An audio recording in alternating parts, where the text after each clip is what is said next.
अस्सलाम वालेकुम व्यूअर्स, मैं हूं सर जफ़र जी ट्यूटर के यूट्यूब चैनल से। आज हम पढ़ेंगे इंशाअल्लाह ताला अज़ीज़ आर्क इलास्टिसिटी की तरफ चलते हैं। कौशी लेक्चर के लिए हम सबसे पहले तो एक खत बनाएंगे। खत पर हम 2 पॉइंट ले लेंगे, उन पॉइंट की वैल्यूज को एडजस्ट कर लेंगे। हमारे पास डेल्टा क्यू की जगह पर हमने इसकी वैल्यू -40 रख दी और डेल्टा पी की जगह पर इनका डिफरेंस जो कि 4 है उसको रख दिया और मल्टीप्लाई कर देंगे पी अपॉन क्यू से। अब यहाँ स्टूडेंट परेशान होते हैं कि पी और क्यू की वैल्यू कौन सी लेनी। याद रखिएगा कि हमेशा फर्स्ट वैल्यू जो पी की है वो और फर्स्ट वैल्यू जो क्यू की है वो लेनी है हमने।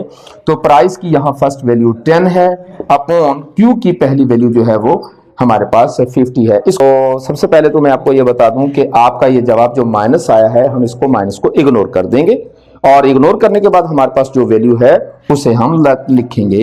हमारे पास असल आंसर जो है 2 है और यहां हमें ये स्टेटमेंट भी देना होगा कि क्या ये आंसर इक्वल टू 1 है, लेस देन 1 है, ग्रेटर देन 1 है।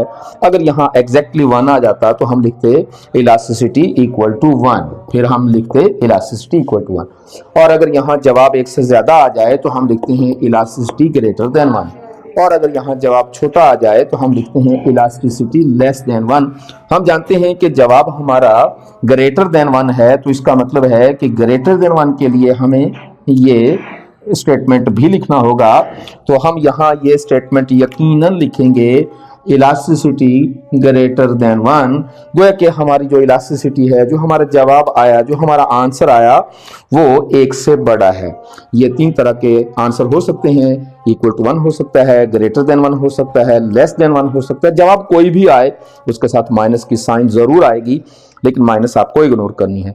यहाँ हमारे पास एक बात क्लियर होगी कि माइनस आती क्यों है, हम इग्नोर क्यों करते हैं। बड़ा सिंपल से बात है कि माइनस आती सिर्फ इसलिए है रिलेशनशिप नेगेटिव है, यानी कि प्राइस में अगर इजाफा होगा तो डिमांड में कमी आएगी और प्राइस में कमी से डिमांड में इजाफा होगा। चूंकि ये रिलेशनशिप माइनस है हमारा, इसलिए यहाँ आंसर भी माइनस आया करता है।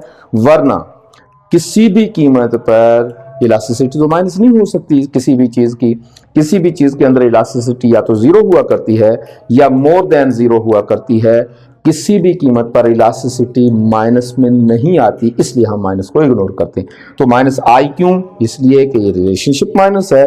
माइनस इग्नोर क्यों कर दी? इसलिए कि दुनिया की किसी भी चीज के अंदर इलास्टिसिटी माइनस नहीं हो सकती।